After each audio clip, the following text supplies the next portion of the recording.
Vamos a continuar. La semana pasada estuvimos viendo, hoy va a ser, vamos a decir, la segunda parte de lo que estuvimos viendo la semana pasada, aunque quiero dar así un breve repaso de lo que estuvimos viendo la semana pasada, y tiene que ver, decíamos, con nuestra nueva identidad en Cristo. Nuestra nueva identidad en Cristo. Y quiero hacer una pregunta, empezando y haciendo una pregunta.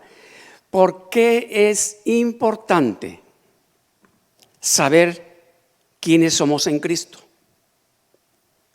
Nuestra nueva identidad es, ok, yo ya me convertí, yo digo que soy cristiano.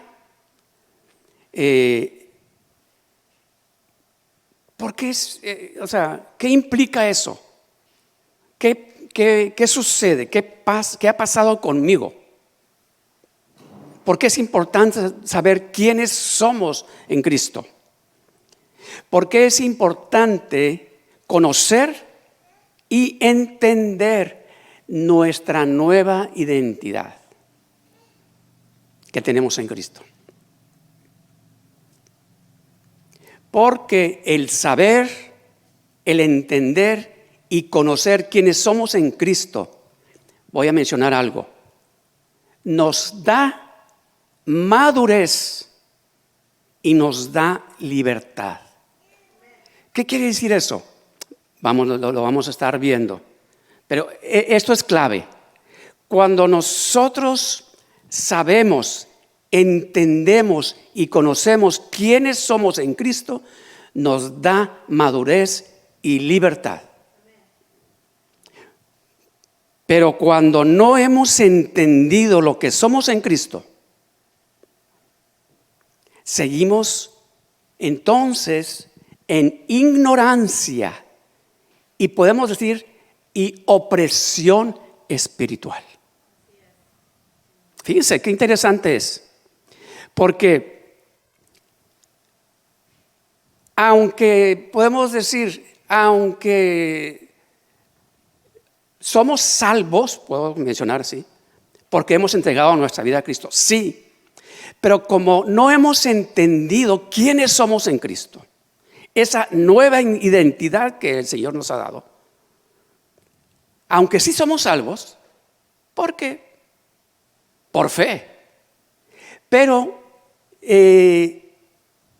entonces, como no hemos entendido lo que significa, el significado de entender lo que somos en Cristo, nos estamos perdiendo de mucha bendición.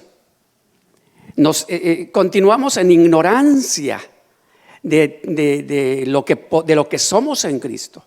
Y esa ignorancia nos lleva a vivir atados, oprimidos espiritualmente. Por eso es un tema bien importante entenderlo. Es bien importante entenderlo. La semana pasada vimos varios aspectos en cuanto a lo que implica lo que es de que ya conocemos nuestra nueva identidad en Cristo. Dijimos que nuestro, vamos a decir, viejo hombre ha sido crucificado y ha muerto para siempre. ¿Qué significa eso?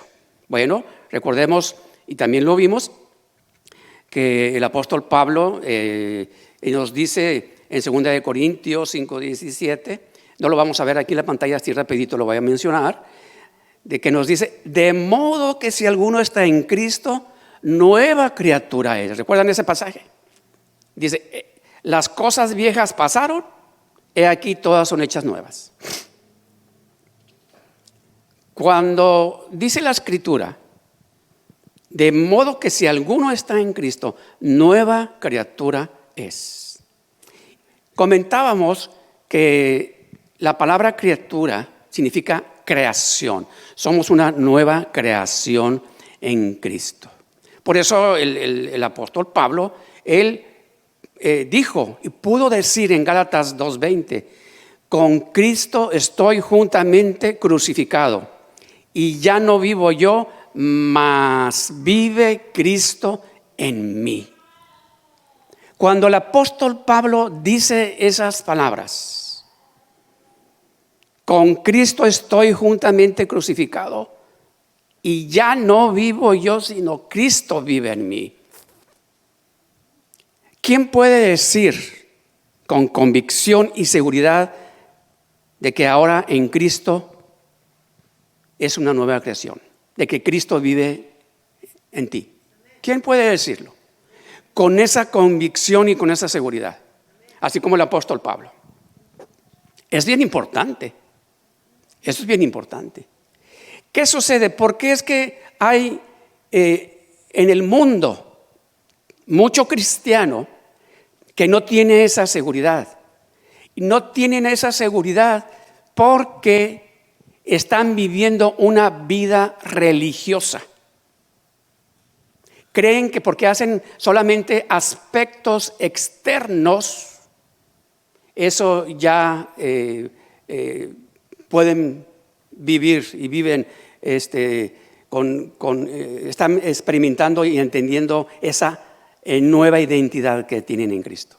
Pero los aspectos externos que pudiéramos hacer, si no hemos entendido el significado de lo que somos en Cristo, no nos sirve, no nos ayuda de mucho en lo espiritual. Entonces, ¿cómo está eso de que somos una nueva creación?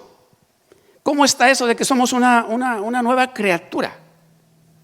¿Cómo? ¿Cuándo sucede eso? ¿Cuándo sucedió ese cambio en nosotros? ¿Cómo fue? ¿Cuándo sucedió?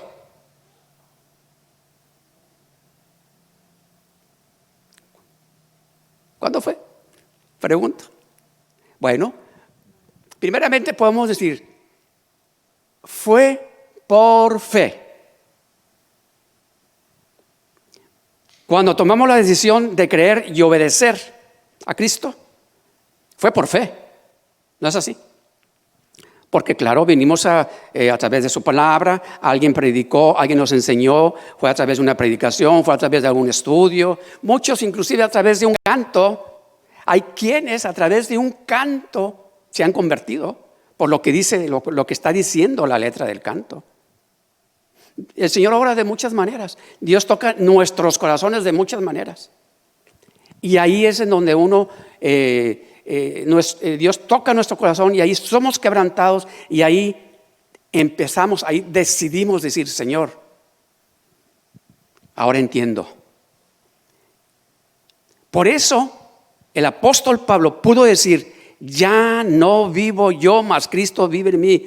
Porque el apóstol Pablo, desde el momento en que él tuvo ese encuentro con el Señor, desde el momento que él tuvo ese encuentro con Jesús, como nos dice en el libro de los Hechos, allá en el capítulo 9, cuando dice, y cayendo en tierra, oyó una voz que le decía, Saulo, Saulo, ¿por qué me persigues? Después continúa diciendo el versículo 5, ¿quién eres, Señor?, preguntó Saulo. Yo soy Jesús a quien tú persigues, contestó la voz. Ahora levántate, entra en la ciudad y se te dirá lo que debes de hacer, dice la Escritura. Y luego continúa diciendo que mientras el apóstol, todavía no era el apóstol Pablo, era Saulo. Mientras Saulo fue a Damasco, dice ahí la Biblia que el Señor a Ananías le habla, dice que en una visión, y le dice que fuera a tal lugar, a Damasco, con ese hombre, con Saulo, y dice que Ananías le dice al Señor, pero Señor, ese hombre pues anda persiguiendo a los tuyos y los mata. Pero el Señor le dice ahí en el versículo 15, si lo podemos ver ahí, versículo 15 de Hechos 9. El Señor le dice a Ananías, ve, porque Él es mi instrumento elegido para llevar mi mensaje a los gentiles y a reyes, como también al pueblo de Israel. Y fíjese lo que dice ahí en el versículo 19, en la segunda parte.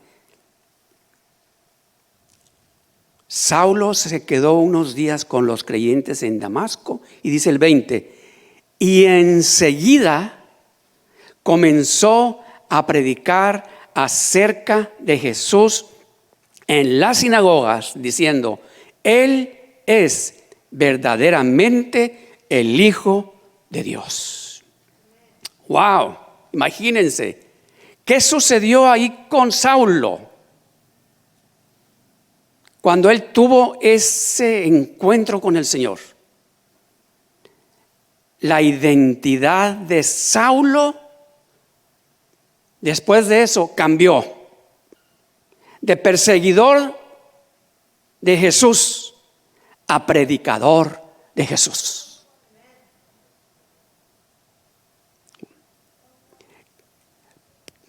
¿Qué sucedió con Saulo en ese momento? Todo lo que él hacía, porque él lo hacía porque así lo creía, persiguió en ese momento, en ese entonces, a los cristianos y los mataba. Porque es lo que él creía, él estaba defendiendo lo que él sabía, su fe, lo que él conocía, aunque ya estaba equivocado.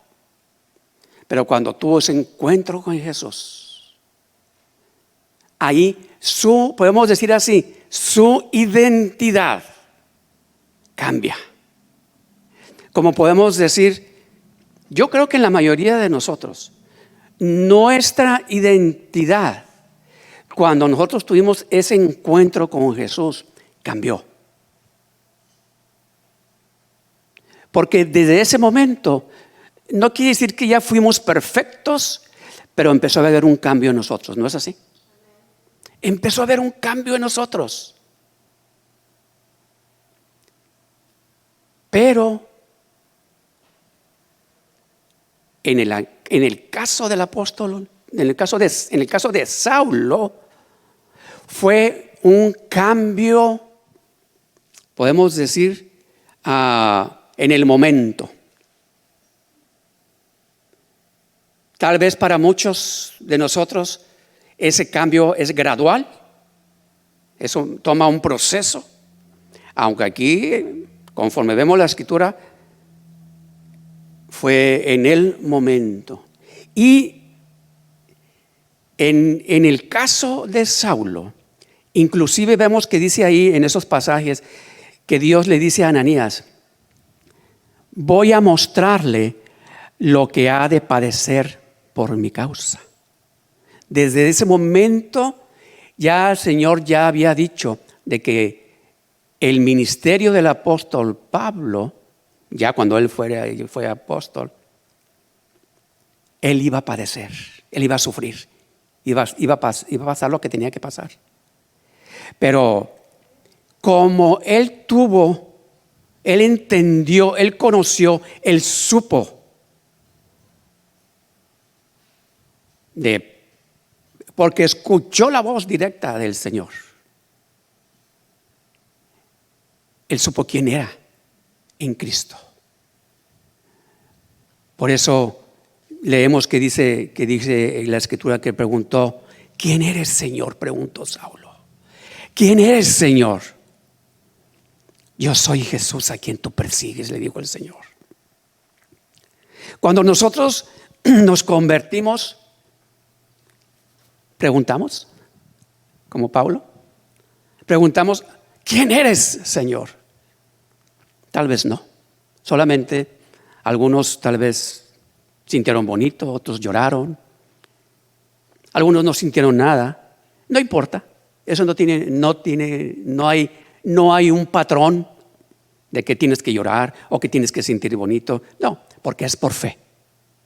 Eso sí es importante que quede claro. Pero hay diferentes reacciones. En el caso de Saulo, bueno, él antes que nada cayó en tierra. como decimos por ahí, muy coloquialmente, dio la azotón, se cayó.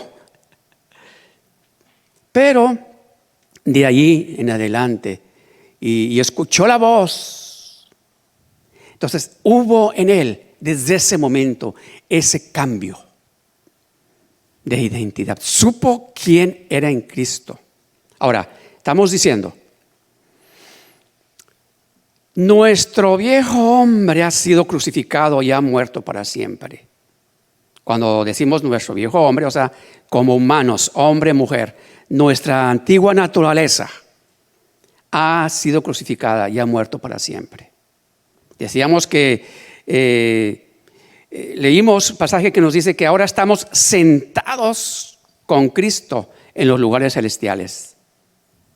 Estamos sentados con Él en los lugares celestiales. Fíjense, cuando dice la Escritura que estamos sentados con Él, no dice vamos a estar sentados cuando muramos y vayamos a su presencia.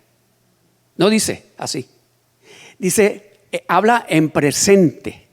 Estamos sentados en los lugares celestiales juntamente con Cristo. O sea, espiritualmente,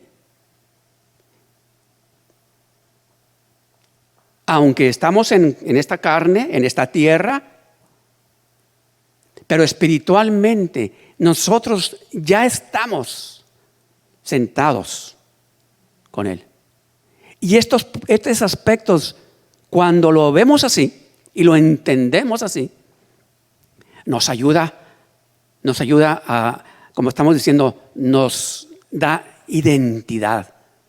O sea, no es algo que va a suceder después, sino es algo que ya nosotros tenemos. Y eso, ¿cómo lo podemos nosotros ver o entender? Bueno, es por fe. Señor, tu palabra dice que yo estoy sentado juntamente contigo en los lugares celestiales. Quiere decir que espiritualmente ahí estamos. Como que en nuestra humanidad, como que se nos hace difícil. ¿Cómo está eso? Si yo estoy aquí, estoy sentado aquí en una silla. Sí, pero espiritualmente no estamos por ahí vagando, sino tenemos la seguridad de que en dónde estamos, quiénes somos en Cristo. Y eso es lo que significa nuestra identidad. ¿Quién eres? ¿Quiénes somos? Amén. Después vimos otro aspecto de nuestra identidad donde dice, puesto que ahora tenemos una nueva naturaleza, una nueva identidad, ya no tenemos ni debemos dar lugar al pecado. Porque el pecado ya no tiene poder sobre nosotros. Y quiero repasar este punto porque es bien importante que quede bien entendido. Fíjense, leímos Romanos 6. Romanos capítulo 6, así rapidito lo voy a ver. Vimos cuando dice,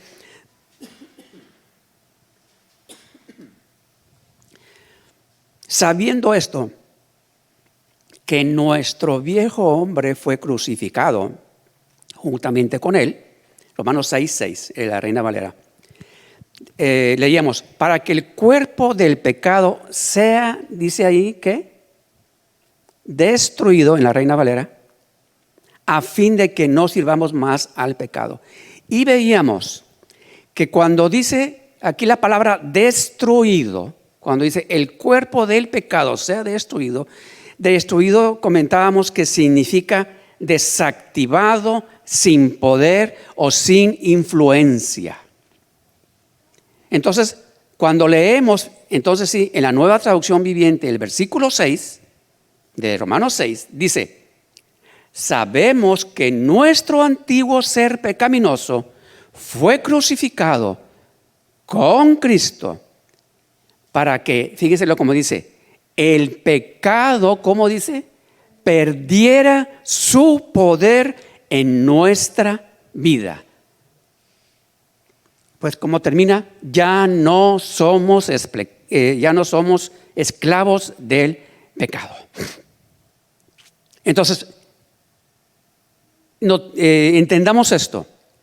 Aquí la Escritura nos está hablando sobre el poder del pecado en nosotros. Y ahorita vamos a ver otro pasaje que nos va a dar más luz al respecto. Romanos 3, versículo 9, Nueva Traducción Viviente. Ahora bien, llegamos a la conclusión de que los judíos, está hablando aquí el apóstol Pablo, ¿somos mejores que los demás? Hace una pregunta y dice en esta versión, para nada. Tal como acabamos de demostrar, todos, sean judíos o gentiles. Gentiles eran y son todos los que no son judíos, todos los demás somos gentiles para ellos. Pero dice aquí, tal como acabamos de demostrar, todos, sean judíos o gentiles, están bajo el poder del pecado. Todos nosotros estábamos bajo el poder del pecado. Pero ahora veamos lo que nos dice Romanos 8:1 en la Nueva Traducción Viviente. Romanos 8:1 dice, por lo tanto, ya no hay condenación para los que pertenecen a Cristo Jesús. Dice el versículo 2, y porque ustedes pertenecen a Él, el poder del Espíritu que da vida, voy a repetir, esto es bien importante, fíjense lo que dice, el poder del Espíritu que da vida los ha libertado, ¿de qué?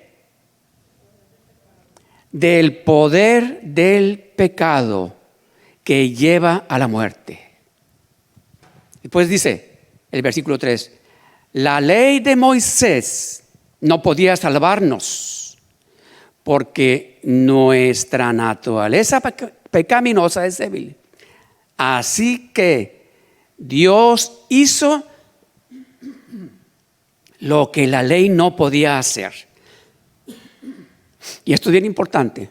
Él envió a su propio Hijo en un cuerpo como el que nosotros los pecadores tenemos. Y en ese cuerpo, mediante la entrega de su Hijo como sacrificio por nuestros pecados, fíjense lo que dice enseguida, Dios declaró el fin del dominio que el pecado tenía sobre nosotros. Dice el 4, lo hizo para que se cumpliera totalmente la exigencia justa de la ley a favor de nosotros, ya que no seguimos a nuestra naturaleza pecaminosa, sino que seguimos al Espíritu, dice esta versión. Entonces, quiero repetir esta parte donde dice, Dios declaró el fin del dominio que el pecado tenía sobre nosotros. ¿Cuándo sucedió eso? ¿O por qué sucedió eso? El dominio que el pecado tenía sobre nosotros, ¿cuándo sucedió eso?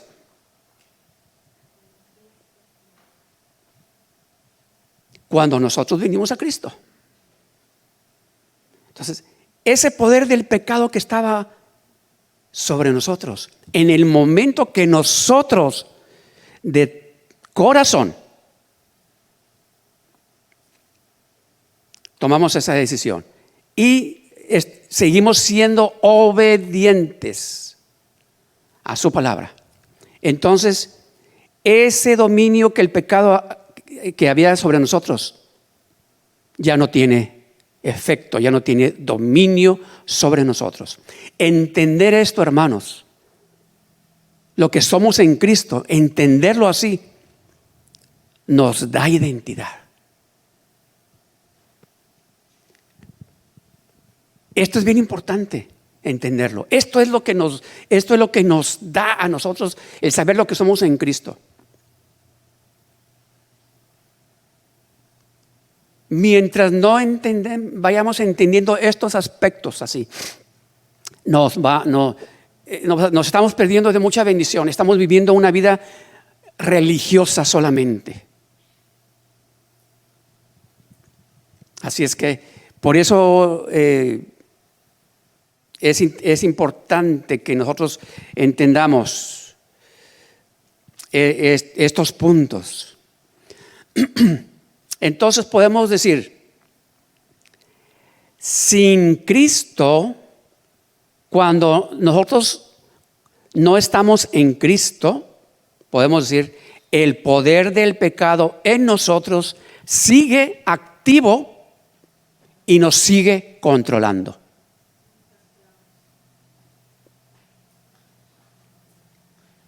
¿Sí se entiende? Con Cristo, el poder del pecado en nosotros está desactivado, sin poder y sin influencia en nosotros. ¿Se entiende, hermanos? Esto somos en Cristo. Esto somos en Cristo. Por eso,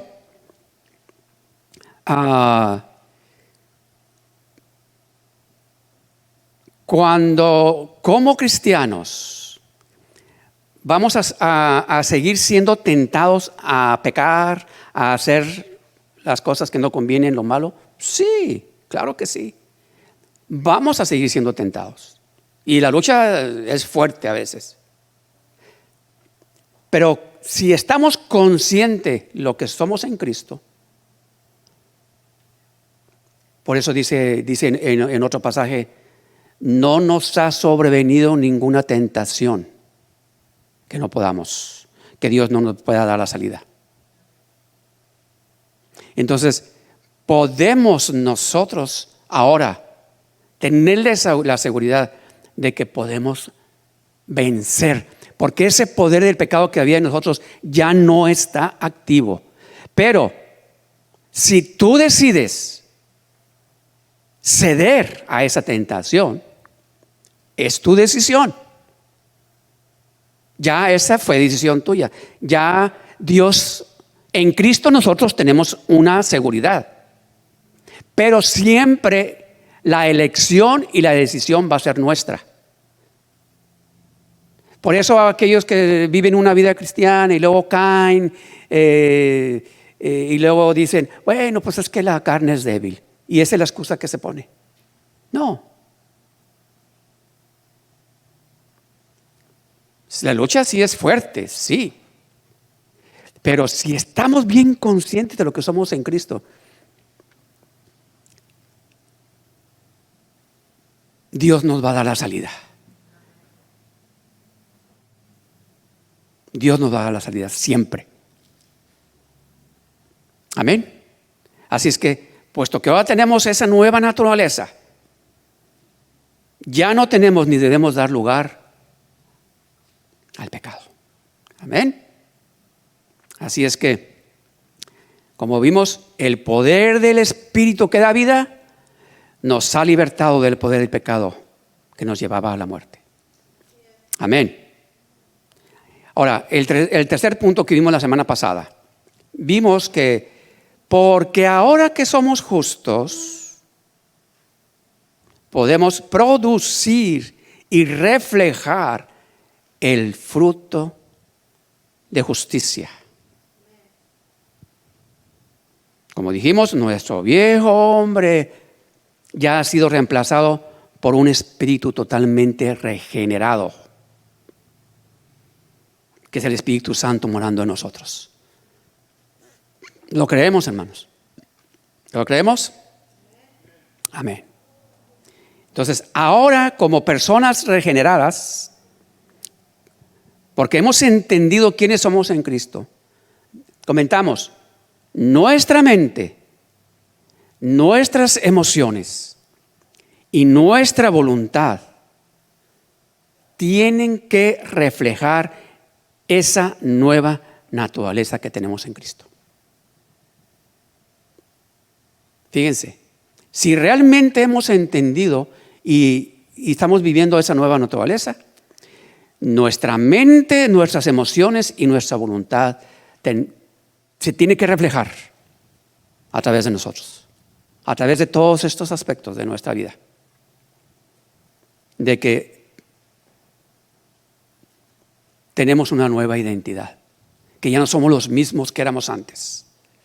¿Se entiende, hermanos? Amén. Así es que ahora vamos a ver, esto solamente fue el repaso, ahora vamos a ver lo que sigue.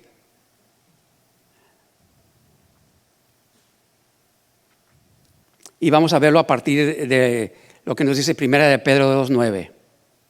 Vamos a ver qué es lo que sigue, qué es lo otro que es importante que entendamos, que sepamos, que nos da identidad, que nos ayuda a entender lo que somos en Cristo. Primera de Pedro 2:9 y 10.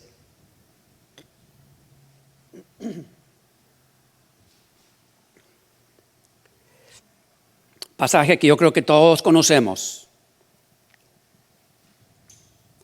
Mas vosotros sois linaje escogido, real sacerdocio, nación santa, pueblo adquirido por Dios, para que anunciéis las virtudes de aquel que os llamó de las tinieblas a la luz admirable.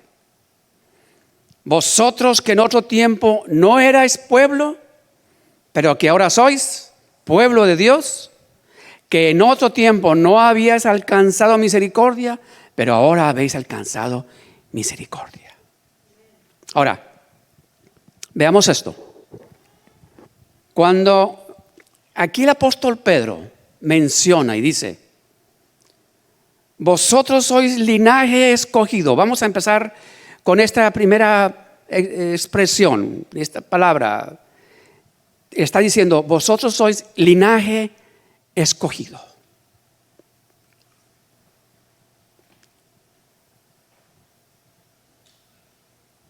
Para los judíos, el hablar de linaje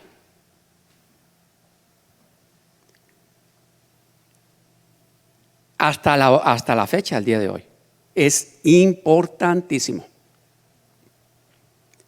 Cuando vemos en los evangelios, en el evangelio de San Mateo, empieza Mateo hablando a los judíos, vemos que empieza hablando de, vamos a decir así, del linaje, o del, ¿cómo se llama? La genealogía. Era importantísimo. Por eso Mateo empieza, desde que empieza el capítulo 1, primeramente con la genealogía, hablando a los judíos. Aquí el apóstol Pedro, dice, mas vosotros sois linaje escogido. Aunque estaba hablando el apóstol Pedro a los judíos, también había muchos gentiles, muchos que no eran judíos. No dice la escritura, pero yo me imagino que cuando el apóstol Pedro menciona estas palabras y está hablándole a mucha gente, porque vemos que la escritura dice que se convirtieron miles con la predicación del apóstol Pedro, así es. Entonces, cuando el apóstol Pedro dice, mas ustedes son linaje escogido, yo me imagino, no dice la escritura, que los judíos tal vez pensaron o vieron a Pedro o voltearon a ver los que no eran judíos, pero ¿a poco también ellos son linaje escogido? Porque para el judío, solamente ellos como judíos eran, inclusive hasta la fecha, para muchos judíos, solamente ellos son los únicos. Aunque sabemos, como dice el apóstol Pablo, ya no hay judío ni gentil. Pero para ellos, hasta la fecha, ellos creen que ellos siguen siendo los únicos. Aunque A partir de Cristo ya no hay judío ni gentil. Pero en aquel entonces, yo me imagino cuando Pedro dijo, ustedes son linaje escogido. ¿A poco ellos que no son judíos también son linaje escogido? Como que yo creo que empezó a ver en ellos como que, a ver, ¿qué está diciendo aquí este hombre?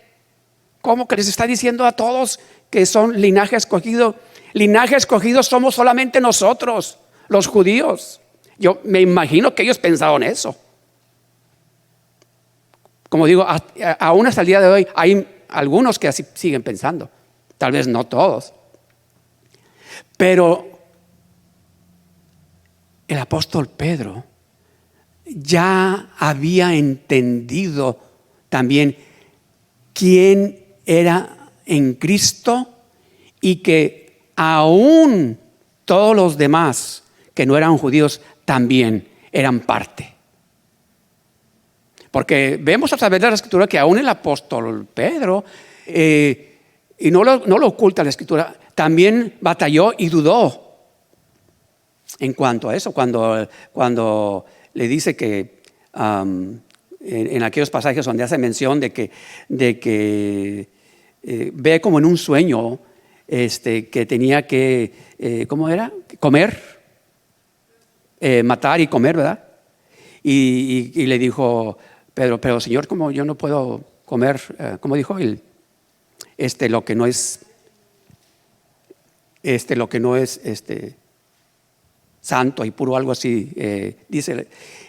Y el Señor le dijo, no digas que no es santo lo que yo ya he santificado. Y nosotros,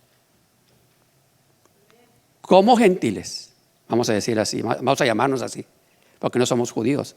Somos judíos por adopción. Pero hemos sido injertados. Hemos sido adoptados. Pertenecemos ahora a ese linaje escogido.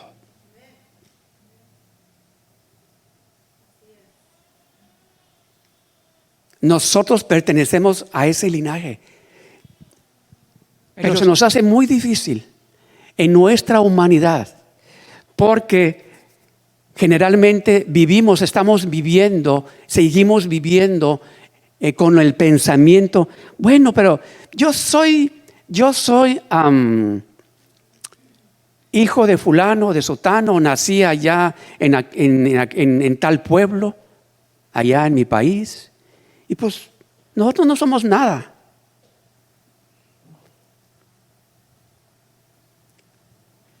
Nacimos allá, pobres.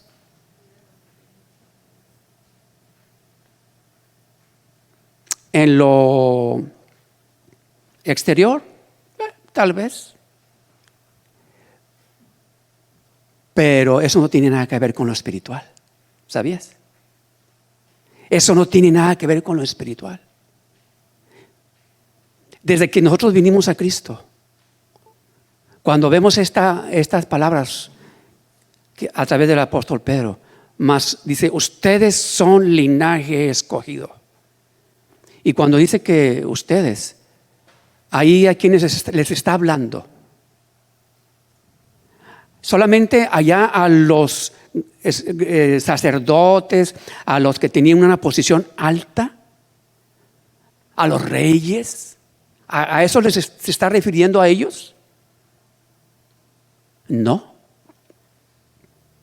Cuando dice, ustedes son linaje escogido, se está refiriendo a todo aquel que hemos venido y hemos decidido entregar nuestra vida a Cristo. Estamos viviendo en el temor de Dios, estamos viviendo en obediencia a su palabra. Entonces nosotros estamos dentro de ese linaje. ¿Estás viviendo tú así? Entonces considérate dentro de ese linaje escogido. Amén. No importa dónde viene nuestra descendencia, quiénes fueron, quiénes somos, quiénes no, si tuvimos dinero o no tuvimos dinero. De eso no importa, para Dios eso no importa. Lo que importa es que ahora en Cristo, como estamos leyendo, somos nueva creación. Y ahora nosotros pertenecemos a ese linaje escogido. ¿Lo entendemos, hermano? ¿Lo entiendes así? Tenemos que entenderlo así. Amén. Y cuando así lo entendemos, eso nos cambia nuestra identidad. Amén, hermanos. Así que no importa lo que fuimos antes, no importa lo que fue mi familia, no importa, ya. No importa que si yo vengo de una familia de borrachos, de drogadictos, de esto, del otro, eso no importa. Porque, y fíjense, aún de Rahab, ella entró dentro de esa genealogía. Fíjense, ¿quién fue Rahab? Una mujer prostituta. Pero eso tuvo algo que ver con el Señor para que no pudiera entrar dentro de la genealogía del mismo Señor Jesús. No importó lo que fue ella, porque para Dios lo importante es si ya en ti hubo ese cambio en tu corazón, si tú ya estás viviendo esa vida regenerada, entonces tú eres una nueva creación y tú eres parte de ese linaje escogido. Amén, hermano. Estos son puntos bien importantes que lo entendamos así como debe ser. Amén. Muy bien. Linaje se refiere, como decíamos, a la línea de nuestros antepasados y descendientes. Pues vuelvo a repetir, pues no, mi linaje, no. Mis antepasados, ¿quiénes? ¿Quién sabe qué fueron allá? Pero ya eso ya no. Ahora nuestro linaje tiene que ver con el Señor. Hermano, vuelvo a repetir, tenemos que apropiarnos de esas palabras, de esas promesas. Tenemos que apropiarnos. Hagamos a un lado lo que fuimos. Hagamos a un lado, vuelvo a repetir, lo que fue nuestra familia. Que eso no nos quite, que eso no nos mantenga oprimidos, que eso no nos mantenga, no. Por eso dice, aquel que está en Cristo, leímos, nueva criatura es. Nueva creación somos, hermanos. Amén. Muy bien. Así es que después dice, real sacerdocio, mas ustedes son linaje escogido, real sacerdocio, dice. Real sacerdocio.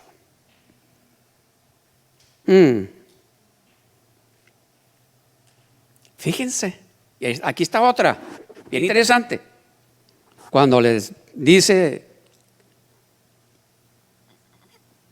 igual, ese real sacerdocio, ¿quiénes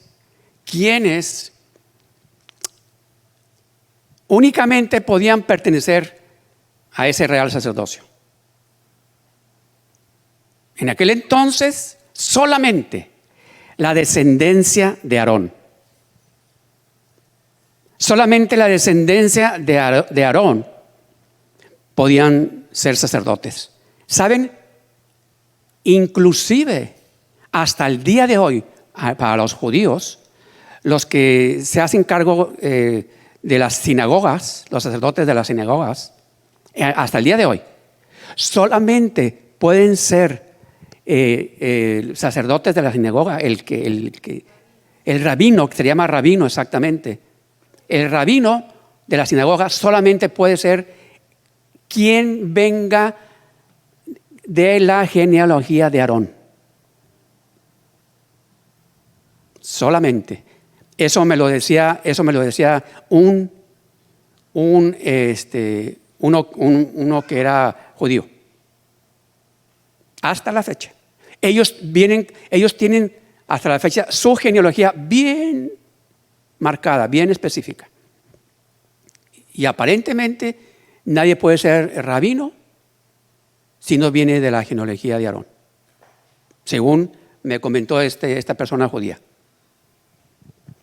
Entonces, en aquel entonces, cuando el apóstol Pedro menciona estas palabras y dice, ustedes son real sacerdocio. Cuando hace mención de esto, igualmente es, ¿cómo que está diciendo a todos que somos real sacerdocio? Es que no pueden ser. Aún entre los mismos judíos, no todos los judíos podían ser sacerdotes. No todos.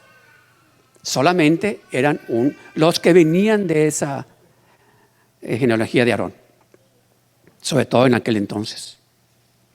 Pero ¿cómo es que ahora les está diciendo, ustedes son real sacerdocio? Como que yo me imagino que otra vez hubo ¿pero cómo? ¿Cómo que todos somos real sacerdocio? Nosotros los judíos, todos cualquiera, y aquellos que no son judíos, que son gentiles también. Yo me imagino que se preguntaban, ¿qué está diciendo este hombre? Igualmente. ¿Pero por qué el apóstol Pedro está diciendo eso con esa convicción? Ustedes son real sacerdocio.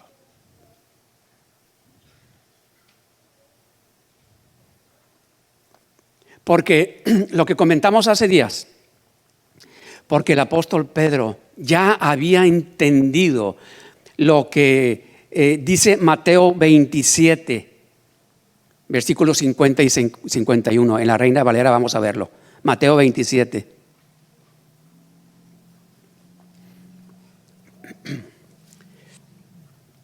Ya el apóstol Pedro ya había entendido esto.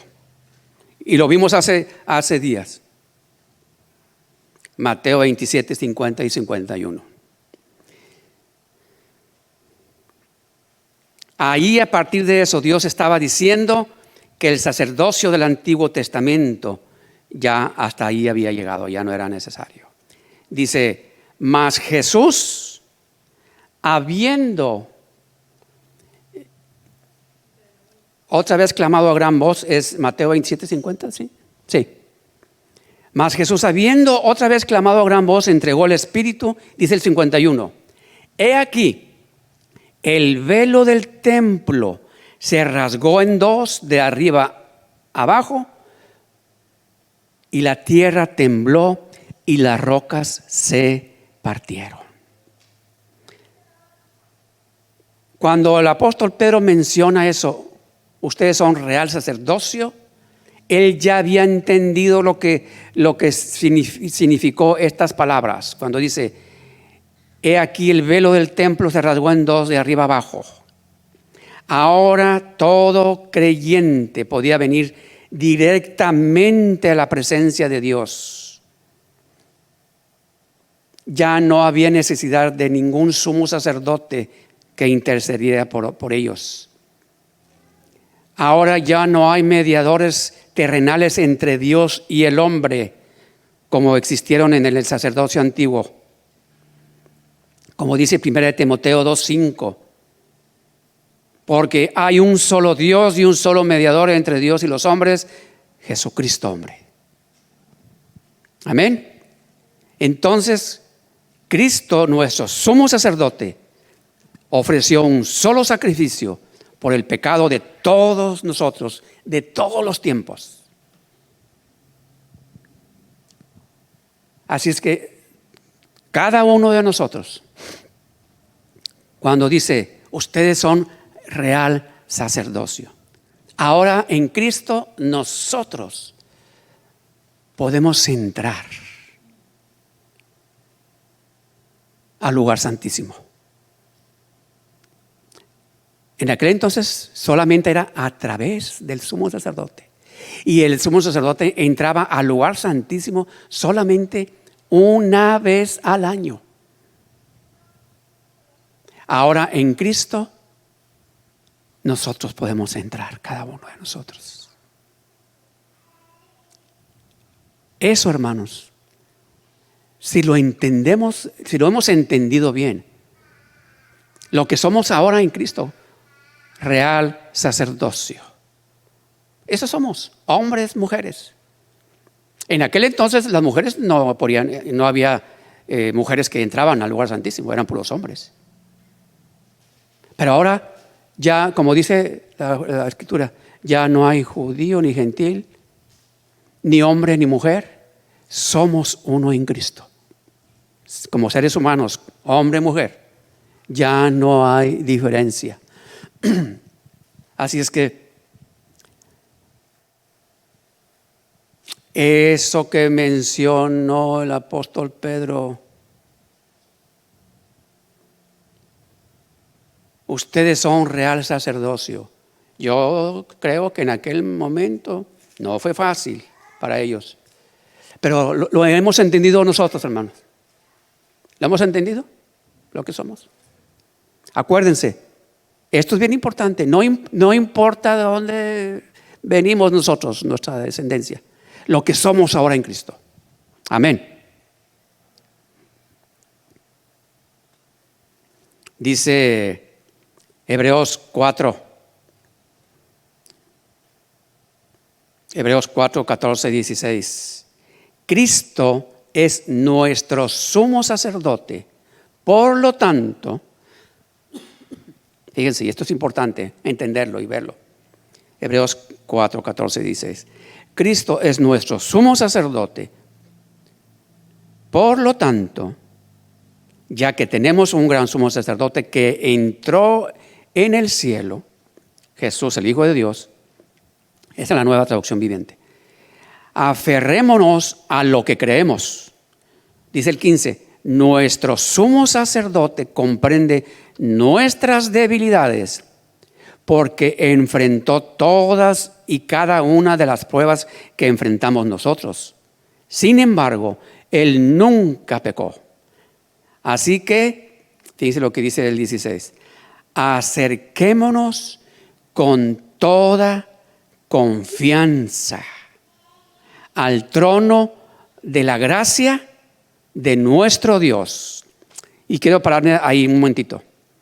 Lo comentamos hace tiempo también, cuando dice, acerquémonos con toda confianza al trono de la gracia de nuestro Dios. Acerquémonos con toda confianza. No dice al trono del juicio, sino el trono de la gracia. Y muchos hemos sido enseñados que el trono de Dios principalmente hay juicio, que Dios nos está juzgando, aunque en parte sí es cierto, pero ese no es el propósito principal de Dios. En el corazón de Dios hay gracia y misericordia antes que juicio para con nosotros. ¿Lo sabías? Dios no quiere juicio para con nosotros. Por eso su gracia y su misericordia son, dice, grandes. Ni lo alto ni lo profundo nos podrá separar del amor de Dios. Entonces, fíjese como dice aquí, estamos leyendo. Acerquémonos con toda confianza al trono de la gracia de nuestro Dios. Ahí recibiremos su misericordia y encontraremos la gracia que nos ayudará cuando más la necesitemos. Así es que nosotros podemos entrar a ese trono de su gracia en cualquier momento que lo necesitemos. Si hemos fallado, si hemos cometido un error, si hemos pecado, con más razón tenemos y debemos de acercarnos al trono de su gracia. Porque muchas veces dicen, si caíste, pecaste, no puedes ir delante de Dios porque ya estás manchado, estás sucio. Mentira, al contrario. Si reconocemos y nos hemos arrepentido, vayamos al trono de su gracia y Él nos perdona, Él nos levanta. No hay condenación. Aquel que está en Cristo, no hay condenación. Por eso, hermanos, yo nunca he estado de acuerdo en aquellos pastores que a sus miembros que si se llegan a ir de su iglesia les dicen: te vas, pero yo no te doy mi bendición, tú te vas en maldición porque te estás yendo en rebeldía. ¿Cómo nosotros podemos maldecir a alguien que Dios ya ha bendecido? Eso es mentira. Nosotros no podemos maldecir a nadie, a alguien que Dios ya ha bendecido. Pero con eso controlan, con eso manipulan a la gente. Y yo nunca he estado de acuerdo con eso. Eso es mentira, eso es manipulación, eso es control. Si te vas en maldición porque te vas en rebeldía. Mentira. Eso no. Yo no te bendigo. ¿Cómo? ¿Cómo nos vamos a bendecir? Y más como pastores. Nosotros siempre tenemos que bendecir. Nunca debemos de maldecir a nadie, aunque nos hagan daño. Nunca nosotros podemos maldecir a nadie, ni ninguno de ustedes. Nunca, nadie podemos maldecir nosotros a nadie. Eso no. El juicio es de Dios, no es nuestro. Amén. Entonces, hermanos, no esos que dicen: te vas en maldición. No, eso no. Porque si Dios a mí me ha bendecido, nadie me puede maldecir. Por eso, si recuerdan allá el rey que va con Balaam, que decía: maldice al pueblo. Y decía: déjame consultar con Dios a ver qué me dice. Y decía: no, pues yo no lo puedo maldecir porque pues Dios lo ha bendecido. Así es que no, hermanos.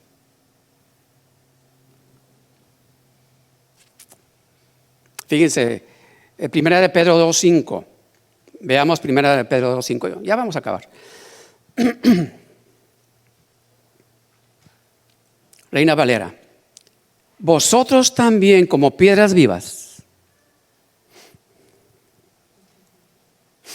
sed edificados como casa espiritual y sacerdocio santo. ¿Para qué dice? Para ofrecer sacrificios espirituales aceptables a Dios por medio de Jesucristo. Fíjense, vamos a leerlo otra vez. Vosotros también, como piedras vivas, sed edificados como casa espiritual. ¿Y qué dice?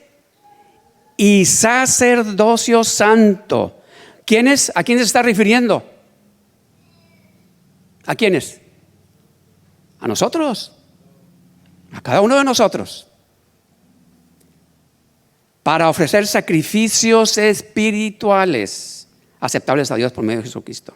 Ahora, vayamos, y esto es importante, Hebreos 13,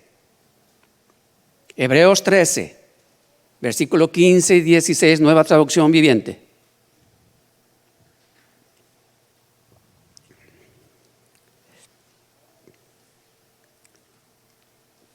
Dice: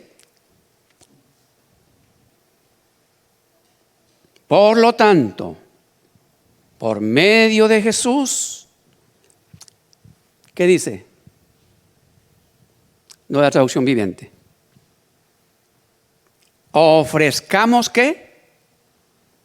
Un sacrificio continuo de alabanza a Dios, mediante el cual proclamamos nuestra lealtad a su nombre. Y ahora veamos el versículo 16. Y no se olviden de hacer el bien, ni de compartir lo que tienen con quienes pasan necesidad. Y estas últimas palabras son bien importantes. ¿Qué dice? Estos son los sacrificios que le agradan a Dios. Entonces, fíjense, cuando vimos en 1 de Pedro 2:5 que dice que nosotros como piedras vivas, que seamos edificados como casa espiritual y sacerdocio santo para ofrecer sacrificios espirituales. ¿A qué sacrificios espirituales se está refiriendo? Aquí estamos viendo que Hebreos nos los está diciendo cuando dice, estos son los sacrificios que le agradan a Dios. ¿Cuáles son esos sacrificios? Ofrezcamos un sacrificio continuo de alabanza a Dios. Y después dice, y no olviden de hacer el bien ni de compartir lo que tienen con quienes pasan necesidad. ¿A qué sacrificios se está refiriendo? A estos. Estos son los sacrificios que le agradan a Dios. Entonces, cuando leemos para ofrecer sacrificios espirituales, como que yo creo que muchas veces solamente nos imaginamos un sacrificio espiritual a Dios, pues es solamente, venir a orar, alabarle, cosas solamente así, eso son considerados como un sacrificio espiritual. Tal vez a lo mejor dar nuestras ofrendas. Pero habíamos entendido que el hacer el bien, el compartir lo que tenemos, de que el ofrecer sacrificio, dice, continuo de alabanza a Dios. ¿Eso es un sacrificio espiritual? Sí. Amén. Ese es considerado como un sacrificio espiritual. Por eso dice al final de este pasaje, estos son los sacrificios que le agradan a Dios.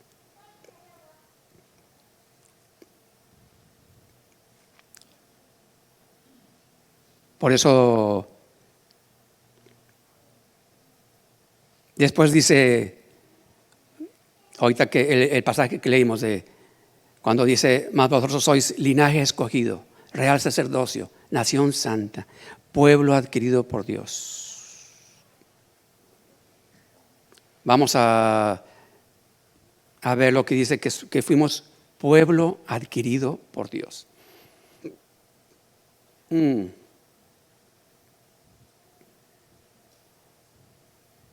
Somos pueblo adquirido por Dios, o sea, un pueblo que Dios nos ha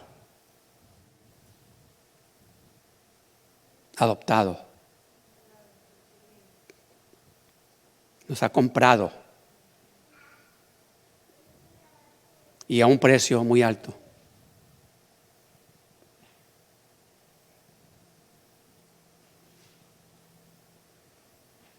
Y porque Dios nos ha comprado, dice la Escritura que somos templo del Espíritu, dice así, del Espíritu Santo. Por eso cuando vemos en 1 Corintios 6, 19 y 20, Reina Valera, ¿o ignoráis que vuestro cuerpo es templo del Espíritu Santo, el cual está en vosotros, el cual tenéis de Dios y que no sois vuestros?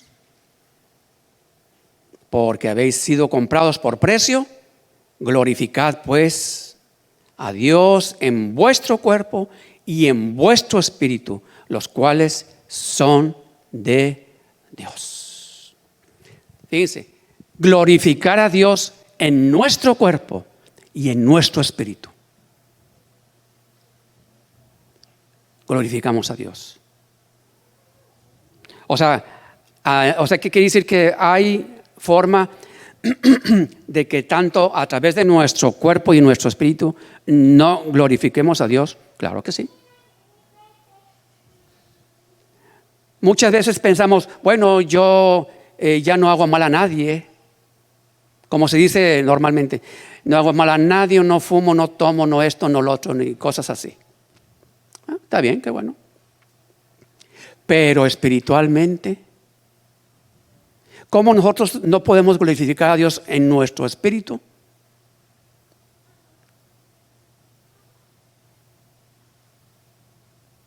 Un ejemplo. Si yo estoy en el internet y veo pornografía, no estoy glorificando a Dios en el espíritu, en mi espíritu. Porque mi espíritu está siendo contaminado. Puedo estar en internet viendo pornografía, aunque nadie me ve. Entonces no estás glorificando a Dios. Tal vez nadie te verá, pero Dios sí. Es un ejemplo. Y así hay muchas cosas que podemos nosotros hacer. Que nadie nos vea. Pero si no glorifica a Dios, no glorifica a Dios. Y digo, porque Dios siempre nos va a ver. No importa dónde nos escondamos, no nos podemos esconder de Dios. ¿Qué dice la Escritura? Si en lo alto, ahí estás tú. Si en lo profundo, ahí estás tú. ¿Dónde nos podemos esconder de Dios? No. Entonces, como somos nosotros templo del Espíritu Santo, tenemos que entenderlo. Cuando lo hemos entendido así, eso nos da identidad. Eso es lo que somos en Cristo. Amén. Muy bien. Después, ya por último, dice, ustedes son nación santa. ¿Qué significa? ¿Recuerdan lo que hemos dicho? ¿Qué significa que somos santos? Apartados, escogidos para Dios.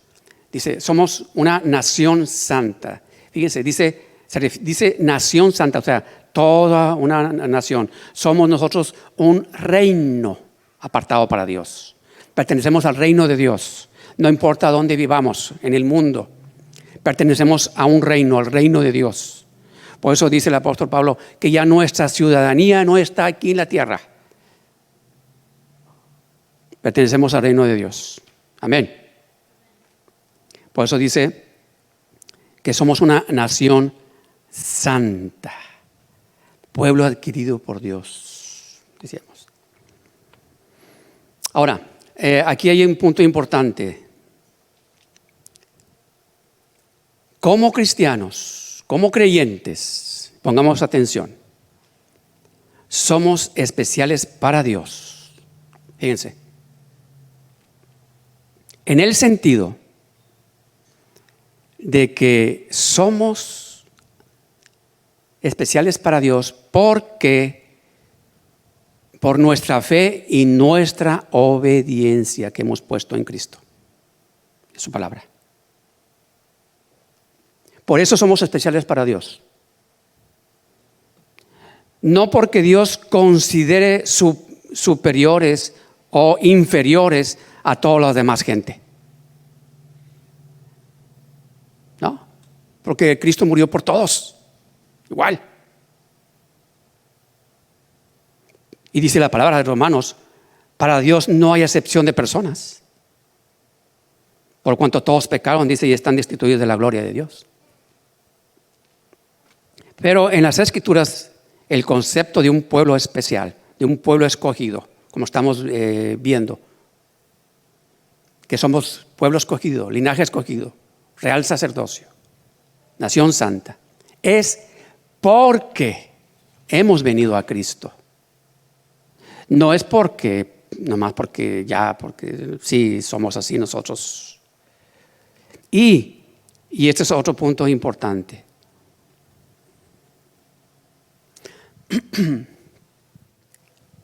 El hecho que Dios nos está hablando, nos está diciendo en su palabra que somos linaje escogido, real sacerdocio, nación santa, pueblo adquirido por Dios. Eso la Escritura nos lo está hablando y nos lo está diciendo. Y Dios nos está diciendo que somos eso. Pero no es para que nosotros nos sintamos superiores a los demás. Para que nosotros nos sintamos más espirituales o que somos más que las demás personas que no son todavía cristianos.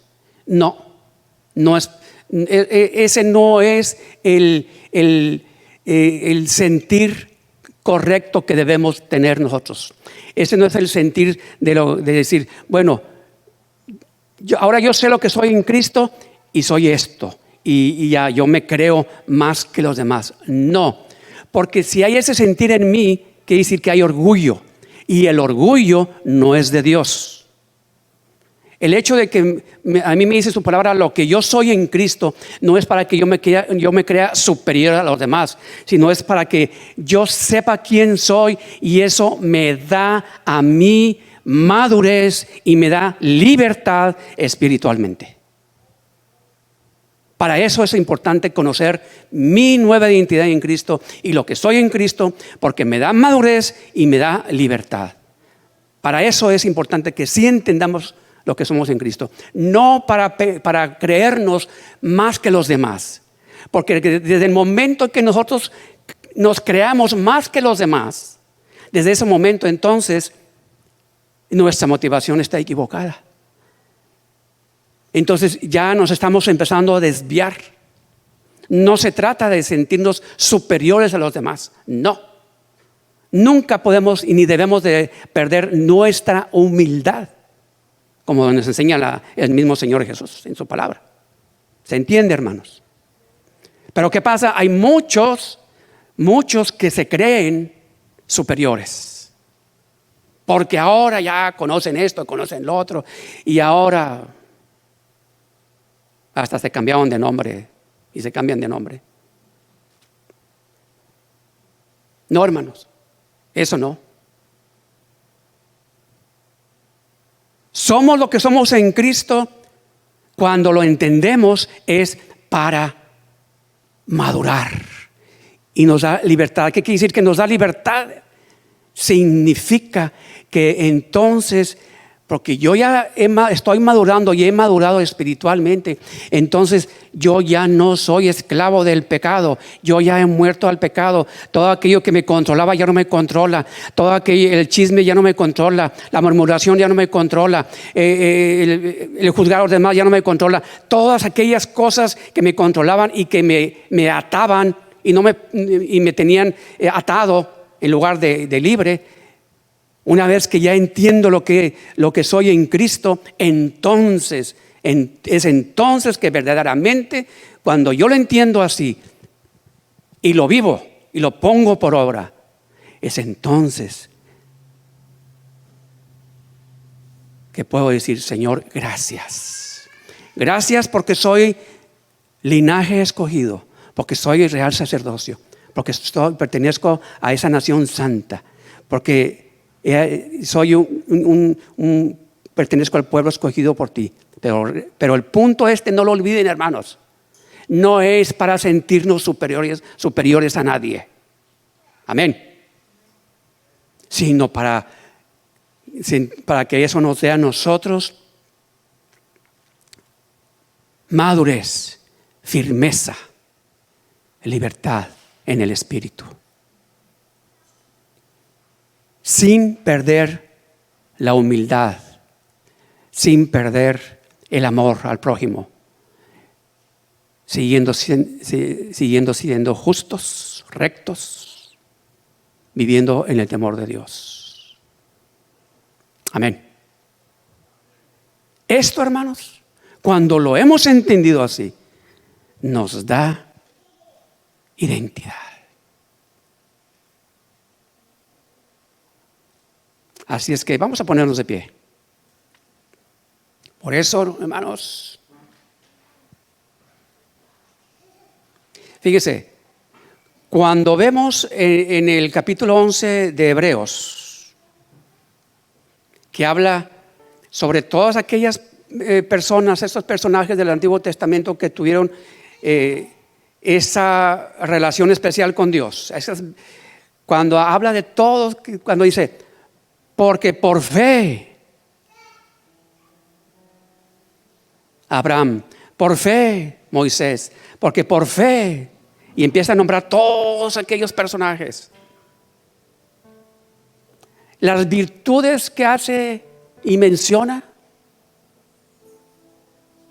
las virtudes que menciona aquí la Escritura de aquellos grandes personajes, de aquellas grandes personas, son por fe y obediencia que tuvieron en Dios. Eso fue lo que los hizo especiales. Así es que, hermanos, ahora agradezcamos al Señor nuestra nueva identidad. Esa nueva identidad que tenemos en Cristo, que podemos entender lo que somos en Cristo, que todos esos títulos que hemos hablado, que hemos leído de lo que somos en Cristo, nosotros no los merecíamos. Es por su gracia y su misericordia que el Señor nos lo ha dado, y porque hemos decidido seguirle y obedecido. Es que ahora, pero no es para vanagloriarnos, no es para sentirnos superiores a nadie.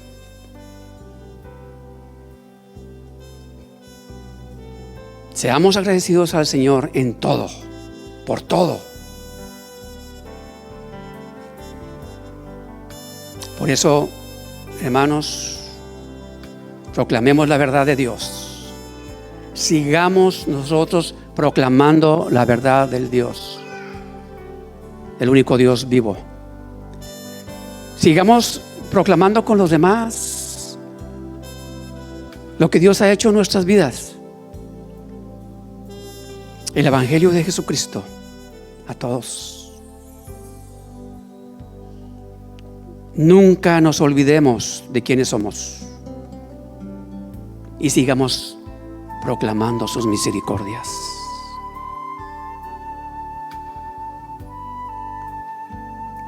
Porque en Cristo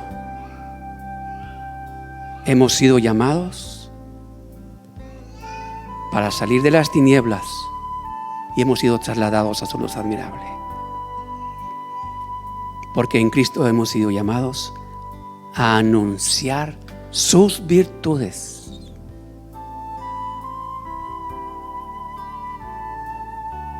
En Cristo somos linaje escogido, real sacerdocio, pueblo adquirido por Dios, nación santa. Amén, hermanos. Señor los bendiga.